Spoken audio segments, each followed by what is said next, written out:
Story 1. The quiet is what gets to you first. Not the peaceful cathedral hush of a deep woods morning, but a dead, sound-sucking vacuum. I've been a ranger in Cascadia National Park for 15 years. I know its rhythms, its arias of birdsong at dawn, and its chorus of insects at dusk. This was different. This was the silence of a held breath. My search target was a 19-year-old kid named Ethan. Went for a day hike on the Serenity Creek Trail 2 days ago, and never came back. His car was still in the lot, a half-eaten bag of chips on the passenger seat. He was a flatlander, inexperienced, wearing tennis shoes according to the manifest. The kind of person the forest chews up and spits out. I'd been on his trail for 3 hours, moving deeper than the day trippers ever go. The silence started about a mile back. No squirrels chittering their territorial warnings. No woodpeckers drumming against deadfall, just the crunch of my boots on the damp earth and the too loud thump of my own heart. That's when I saw the first one. A Douglas squirrel, frozen mid-scamper on the side of a massive pine. It wasn't dead, not in the way I understood it. Its little black eyes were wide and glossy. Its chest wasn't moving, but its fur was perfect. Its claws dug into the bark as if it had simply stopped. I nudged it with the tip of my trekking pole. It was rigid, like a taxidermy mount. A cold knot of dread tightened in my stomach. I'd seen animals play dead, but this was a statue carved from flesh and fur. I marked the position on my GPS and pushed on, my hand now resting on the butt of the service pistol on my hip. It was a foolish comfort, but a comfort nonetheless. A quarter-mile later, I found the doe and her fawn. They stood in a small clearing, heads raised as if sniffing the air for a predator. But they were just as still, just as silent. The fawn's spotted coat was still dappled with morning dew that hadn't evaporated. They had been standing there for hours. Their eyes, wide and black, reflected the dense canopy above with a horrifying emptiness. They weren't afraid. They weren't anything. They were just off. The switch had been flipped. The sense of being watched became oppressive. It wasn't a mountain lion or a bear. I'm trained to read those signs. This was a heavy, geologic pressure, as if the forest itself had its eye on me. The air grew thick and tasted of ozone, like the moments before a lightning strike. But the sky was a clear, indifferent blue. I found Ethan's pack first. It was lying neatly next to the trail, his water bottle still half full beside it. A few yards further, I saw him. He was standing at the edge of the creek, facing away from me, staring at the gurgling water. Relief, sharp and painful, lanced through me. "Ethan!" I called out, my voice sounding like a gunshot in the profound silence. He didn't move. "Ethan, it's Ranger Thompson. Are you okay?" I started forward, my boots sinking into the soft soil. As I got closer, I noticed the angle of his head was wrong. It was tilted too far back, his neck corded with tension. He was wearing a thin hoodie and jeans, completely soaked from the waist down, as if he'd been standing in the creek for some time. I moved around to face him, and the dread I'd been feeling turned into a black, bottomless well of horror. His eyes were wide open, fixed on something far beyond the trees on the other side of the creek. They were glossy and unfocused, just like the deer's. His mouth was slightly agape, and a thin line of drool trickled from the corner, unnoticed.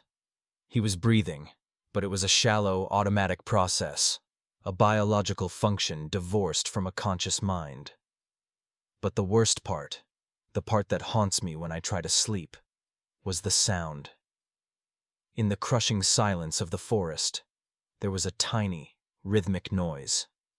Click, click, click. It was the sound of his teeth, chattering together in a steady, metronomic beat. Not from cold, not from fear, but from some terrible, internal tremor that had seized him. He was a machine, stuck in a single, repeating motion.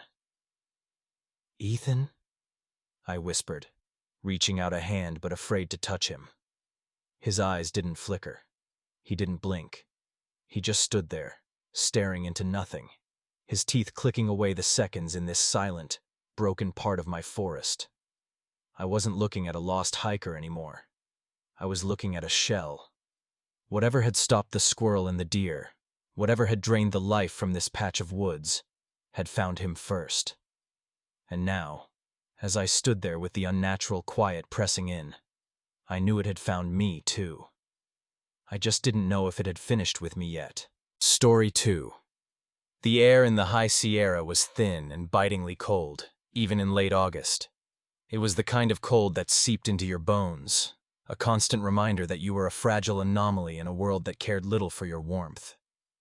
I'd been a seasonal ranger at Yosemite for 5 years, and the wilderness still had a way of humbling me, of whispering its indifference in the rustle of pines and the roar of distant waterfalls. This trip, however, was different. This one had teeth. It started with the disappearances. Not the typical lost and found saga that kept dispatch busy. These were clean. 2 hikers, experienced, well-equipped, vanished without a trace. No distress calls, no abandoned gear, no footprints leading off established trails. Just gone. The first was a solo backpacker, supposed to check in after 3 days. His car was still in the parking lot, keys on the dashboard. The second, a couple, had their permits for a week-long loop in a notoriously remote section of the park, the kind where cell service is a cruel joke. They never made it to their first designated campsite. The atmosphere in the ranger station shifted. The usual camaraderie, fueled by shared love for the wild and a healthy dose of gallows humor, curdled into a grim apprehension. We were trained for emergencies, for accidents, for the occasional bear encounter gone wrong. But this felt alien. My assignment was to retrace the couple's intended route. Ranger Morales, a man whose weathered face held more stories than the park's visitor center, gave me a look that was more pity than professional concern. "Be careful, Liam," he'd said, his voice rough. "Something's not right out there." The first day was uneventful, almost offensively so. The granite peaks stood sentinel, indifferent. The scent of pine and damp earth was familiar, comforting. But a knot of anxiety tightened in my stomach with every mile. I kept scanning the trees, the shadowed ravines, feeling a prickle on the back of my neck, the primal instinct to be watched. By the second day, the woods began to feel less like a sanctuary and more like a suffocating embrace. The usual chatter of squirrels was muted, the birdsong strangely absent. The wind, when it came, didn't whisper. It moaned, a low, mournful sound that seemed to carry a hidden message. I found myself talking to myself, a nervous stream of consciousness to fill the oppressive silence. It was late afternoon when I stumbled upon it.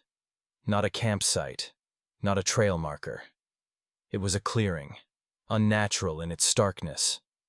The trees at its perimeter seemed to have been pushed back, their branches snapped clean, not gnawed or broken by wind. And in the center, arranged with a disturbing symmetry, were animal bones. Not just any bones. Antlers, large and bleached, were laid out in a circle. Rib cages, clean as if picked by a surgeon, formed smaller concentric rings.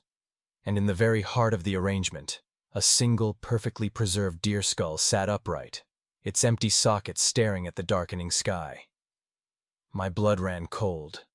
This wasn't a bear's kill. Bears are messy. This was deliberate, ritualistic.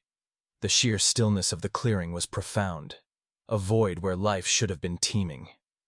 I felt a cold sweat break out on my forehead despite the chill air. I fumbled for my radio, my fingers clumsy. "Dispatch, this is Ranger Davies. I've found something unusual. Coordinates are, I'll mark it. Request backup.